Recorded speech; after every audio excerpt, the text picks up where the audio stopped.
Have you ever accidentally discovered something that made you question your entire relationship? That's exactly what happened to me last weekend. My girlfriend Anna and I have been dating for nearly 2 years. Honestly, I thought everything between us was perfect. My friends always joked that I'd struck gold because Anna was smart, funny, incredibly beautiful, and caring. We rarely fought, shared the same values, and had even started talking casually about moving in together. But all that trust shattered into pieces in an instant thanks to one unexpected click. It was late Saturday night, and I was browsing the internet aimlessly, bored and unable to sleep. And an ad popped up for a sugar daddy dating site. Normally I'd just close it without a second thought, but for some reason, curiosity got the better of me that night. Half laughing, half skeptical, I clicked the link just to see what kind of people would sign up for something like that. But what I saw on the homepage instantly turned my amusement into shock. My eyes locked onto a profile that made my stomach drop. There, smiling brightly and confidently, was Anna. At first I thought it was some weird coincidence. Maybe it was someone who just looked like her. But as I clicked on the profile, my heart stopped cold. It was undoubtedly Anna. Her unmistakable smile, her familiar piercing blue eyes, even the necklace I'd bought her for our 1-year anniversary hung around her neck. Her bio read clearly, "Single, adventurous, and looking for generous companionship." I stared at those words, reading them repeatedly, feeling as if my stomach was twisting into knots. Single? Generous companionship? It didn't make any sense. The Anna I knew was kind, genuine, committed, or at least I thought she was. My mind began racing wildly. Was Anna secretly unhappy with our relationship? Had I missed something obvious? Or was this just a misunderstanding? Perhaps someone had stolen her pictures. Every possibility felt equally painful, but I knew I had to find out more before confronting her.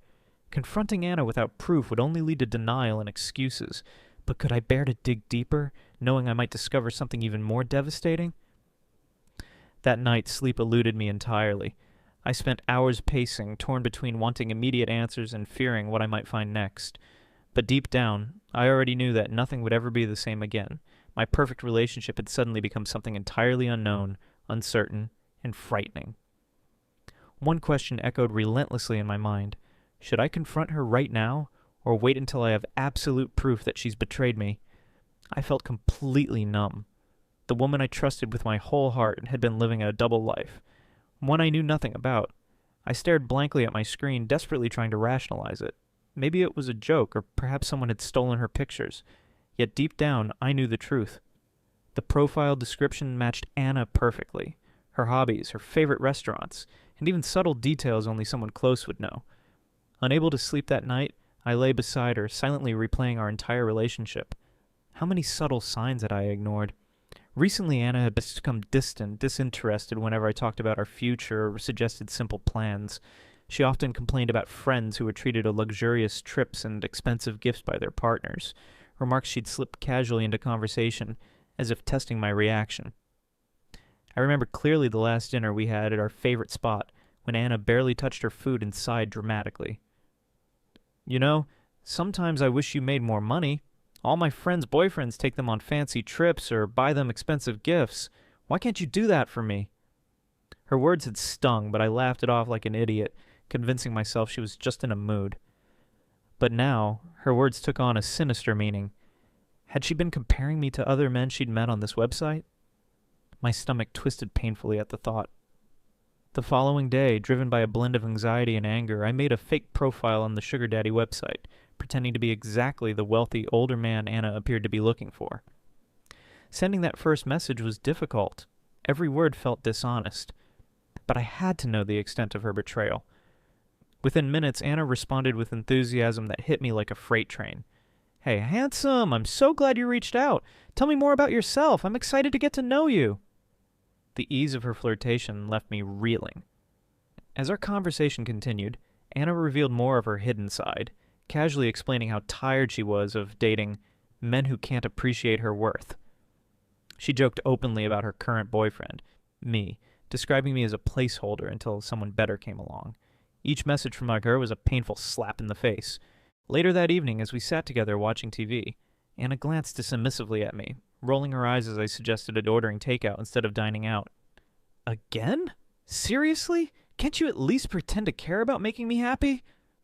I froze, shocked by her harsh tone. Before I could respond, she continued sharply. Maybe if you actually focused on your career, we wouldn't be stuck on this sofa every weekend. Her words cut deeply, but I remained silent, choking back my hurt. Was this the real Anna, selfish, cruel, and materialistic? Had she always been like this, and I just refused to see it? Throughout the following days, Anna's attitude only worsened. Small criticisms became more frequent, her behavior more openly dismissive. She began making late-night phone calls, always leaving the room and speaking in hushed, secretive tones. One night, I overheard her laughing quietly on the phone, whispering playfully, clearly flirting. When I asked who she was speaking with, she turned coldly toward me and snapped. None of your business. Can't I have my own life? It took every ounce of strength I had not to confront her then and there. But I knew impulsiveness wouldn't help. I needed solid proof to fully expose her lies, to ensure she couldn't simply twist the truth and manipulate me further. That night, alone in the bedroom as Anna chatted and laughed privately on her phone in the other room, I lay awake feeling utterly hollow. The sweet, caring woman I'd loved seemed gone, replaced by someone I didn't recognize, someone who openly mocked my efforts, disregarded my feelings, and betrayed my trust without hesitation. Yet even as anger burned fiercely inside me, I forced myself to stay calm. Because soon, Anna would come face to face with the consequences of her deception, and I was determined to make sure it was a moment she'd never forget. As the days passed, each conversation I had with Anna through my fake sugar daddy profile brought fresh waves of pain and anger. The Anna I knew, the gentle, loving woman I'd planned my future with, was rapidly fading away, replaced by someone cold, calculating, and shockingly superficial. One evening, our conversation reached a new, chilling level. I casually asked Anna, pretending to be my wealthy persona, why someone as beautiful and charming as her needed to look for companionship on a sugar daddy site. Her response made my heart sink even further. Well, honestly, I got tired of settling. My current boyfriend means well, but he's just not capable of giving me the lifestyle I deserve. I want more. I deserve more. Life's too short to compromise. I stared at her message, numb with disbelief. The woman I'd shared 2 years of my life with openly admitted I wasn't enough for her, that I'd never been enough. My hands shook as I typed my next message, trying desperately to keep my composure. Do you think you'll leave him soon, then? Anna replied without hesitation. Definitely. I'm just waiting to meet the right guy, someone like you, who truly understands what a woman wants. That was the moment I decided I couldn't take it anymore. The lies, the deception, the casual cruelty. I needed to confront Anna directly, to look her in the eyes and make her face what she'd done. With a deep breath, I messaged her back, asking her out to dinner at an exclusive, upscale restaurant downtown, a place she'd hinted at countless times before, always suggesting I could never afford it.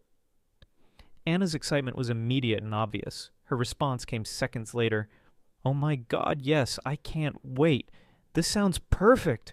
The bitter irony hit me like a punch to the gut. The woman who swore she loved me was now giddy over a faceless wallet, someone who could buy her expensive dinners and luxurious gifts. The day of our planned meeting, Anna spent hours getting ready, carefully choosing the perfect outfit, a sleek, elegant dress I had given her for her birthday. The symbolism wasn't lost on me. It felt like the final insult. Watching her put so much effort into impressing a man she'd never met, a man she didn't even know was me, was devastating. I have a girls' night, she lied smoothly, barely looking my way as she slipped on her heels. Don't wait up, okay? Have fun, I replied quietly, feeling the pain twist sharply in my chest. Her effortless dishonesty was heartbreaking. As soon as Anna left, I quickly dressed, my heart racing. The drive to the restaurant felt surreal, filled with dread and adrenaline. I arrived early, taking a seat at the table I'd reserved under the fake name. My nerves were nearly unbearable. My palms were sweaty and my heart thumped painfully. Yet I knew this confrontation was necessary. This was the only way I could truly reclaim my self-respect. I sat at the reserved table in the upscale restaurant, anxiety clawing at my chest, making every breath feel shallow and forced. This confrontation was necessary, but it didn't make it any easier. I checked my watch repeatedly, heart thudding against my ribcage. Each passing minute stretched into eternity. Finally, the restaurant doors swung open, and Anna walked in, her confident smile bright and carefree. My stomach churned as I watched her glide across the room effortlessly, eyes sparkling with excitement.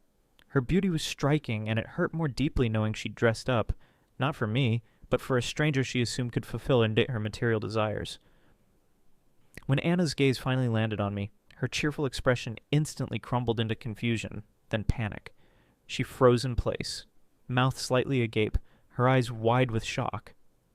I forced a bitter smile, making direct eye contact, clearly signaling there was no escape. "Surprise, Anna," I said calmly, motioning toward the empty chair. "Please, sit down."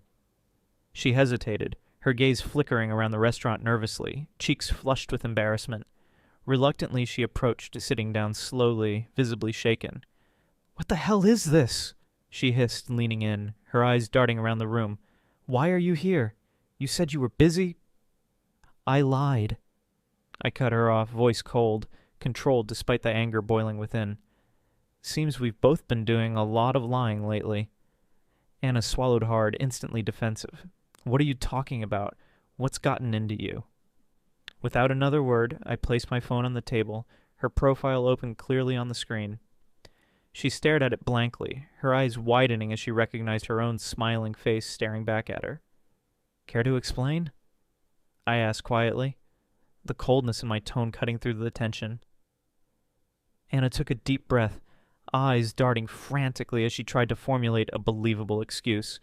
"It's not what it looks like," she blurted, panic flashing in her eyes. "It was just a joke, nothing serious, just curiosity." I raised an eyebrow, barely holding back my anger. "Just curiosity? I've been chatting with you, Anna, pretending to be exactly the type of man you apparently prefer. Do you want to see those messages too?" She paled visibly, clearly caught off guard, her voice strained as she fought to regain control. "You tricked me? How could you do something like this?" "I tricked you?" I shot back incredulously. "You're seriously turning this around on me? Anna, you're the one who lied, cheated, and secretly looked for someone else, someone richer, while still pretending to love me." For a brief second, Anna appeared almost guilty, lowering her gaze in shame. But that guilt faded quickly, replaced by resentment and defiance. Her voice became cold, unapologetic, almost dismissive. "And what did you expect? You promised me the world, yet I'm stuck living paycheck to paycheck, watching my friends travel, buy designer clothes, and go to exclusive parties. What did you think I'd do? Settle forever?" Her words sliced deeper than I expected. I stared at her, heart pounding painfully in my chest. "So our 2 years together meant nothing? You couldn't even respect me enough to leave before you started looking for someone else?" Anna scoffed bitterly, leaning forward aggressively. "Love isn't enough. It never has been. Do you really think any woman wants a life built purely on promises and maybe someday? I deserve better from the start, and we both know it." Each word felt like another blow, shaking my confidence, my self-worth crumbling rapidly. Yet beneath the hurt, a new emotion emerged. Clarity. For the first time I saw Anna clearly. Selfish, shallow, unapologetically materialistic. "You're right about one thing, Anna," I said, forcing my voice steady despite the ache deep inside. "You do deserve someone who shares your values. Clearly that's not me." Anna's expression shifted slightly, a flash of surprise crossing her eyes as she sensed the finality of my tone. "Wait, that's not—" I held up my hand, cutting her off firmly. No more lies, no more manipulation. I thought we had something real, something deeper than materialistic desires. Clearly I was wrong. You can have the life you crave, but it won't be with me. Silence hung heavily between us, Anna finally realizing she'd pushed too far. Her confident facade cracked completely as she glanced around, Anna noticing other diners discreetly watching our confrontation.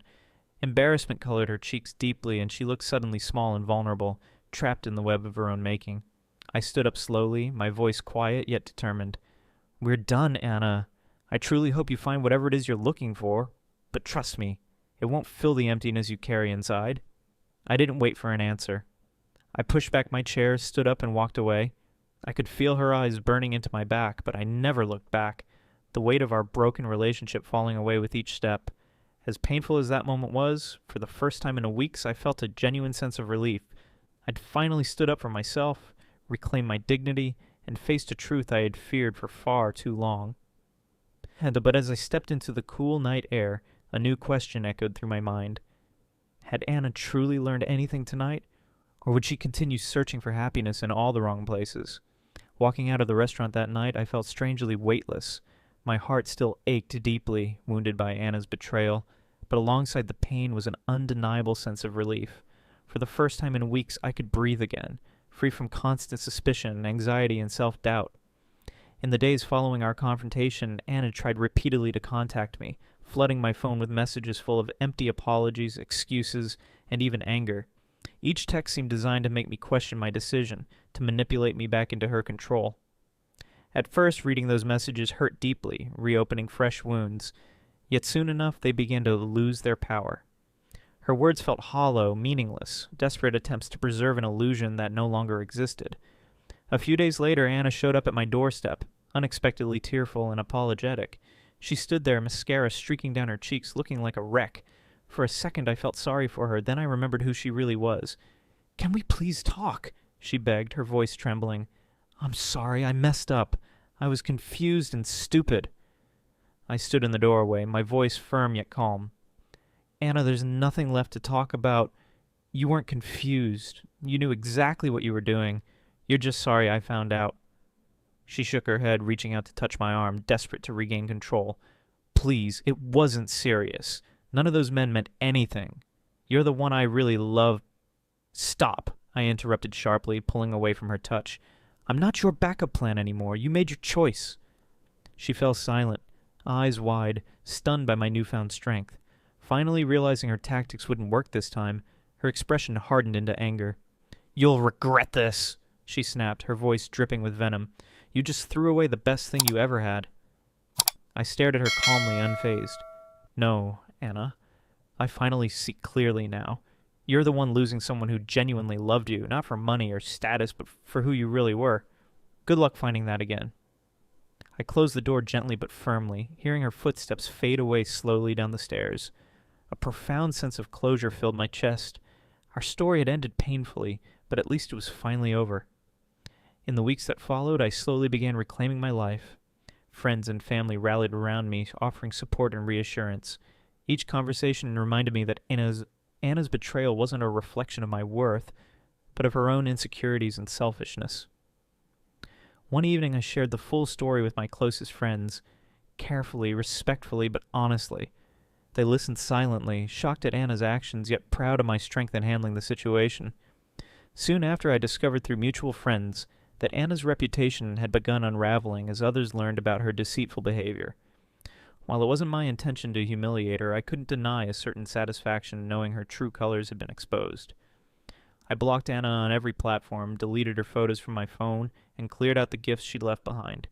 With every item I discarded, I felt lighter, as if letting go of reminders of her allowed space for something new and healthier to take root. Weeks later, I received a message from an unknown number.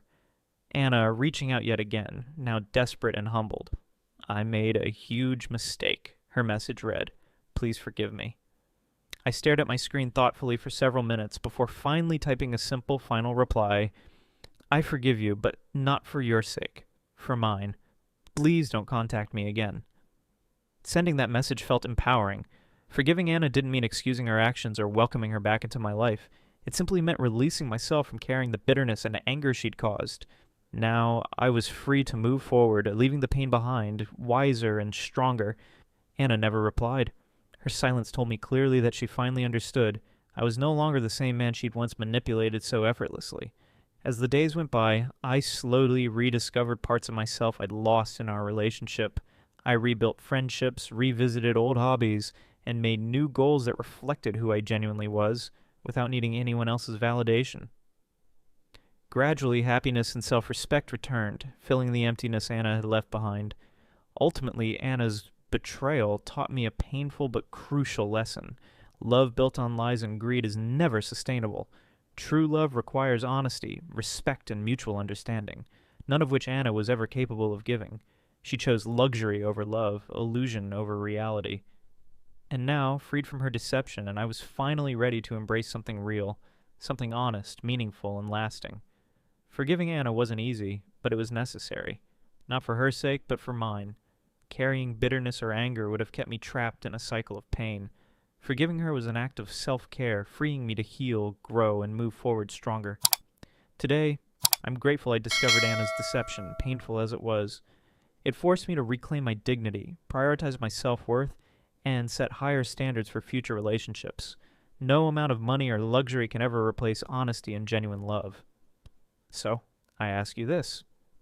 If you were in my position, would you trust your gut, or would you ignore the signs, as I did, until reality forced you to confront the painful truth?